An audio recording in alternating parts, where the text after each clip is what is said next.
millions de Français qui se sentent expropriés de leur logement parce qu'en raison de lois soi-disant écologiques absurdes, si vous n'isolez pas votre logement aux normes, c'est-à-dire s'il est qualifié de passoire thermique, vous n'avez plus le droit de le louer et bientôt vous n'aurez plus le droit de le vendre. Ni de l'assurer. Ni de l'assurer. Des millions de Français se sentent expulsés de chez eux.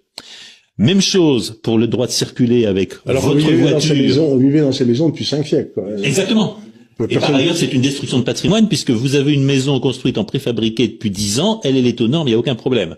En revanche, le bâti ancien, historique, quelquefois de grande qualité, les cœurs de village vont devenir inhabitables, il sera impossible de les louer, il sera impossible de les habiter. Donc ils vont tomber en ruine. Ils vont tomber en ruine.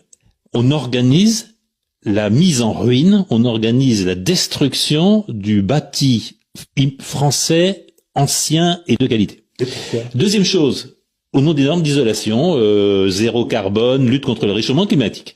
Deuxième raison égale totalement hors sol.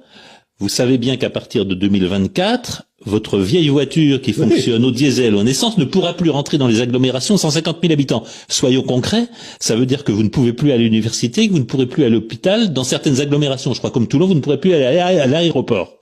On prive des millions de Français de leur droit tout simplement à la mobilité, de leur droit de se déplacer. C'est un gros progrès, vous savez, dans le Moyen-Âge, les serfs étaient attachés à la glèbe. On y retrouve la même chose. C'est-à-dire, vous avez une classe d'élite prédatrice qui, elle, se garde le droit de voyager partout, les fameux nowhere, et les gens de quelque part n'auront plus le droit de sortir, vous avez raison, du fief qui leur sera alloué.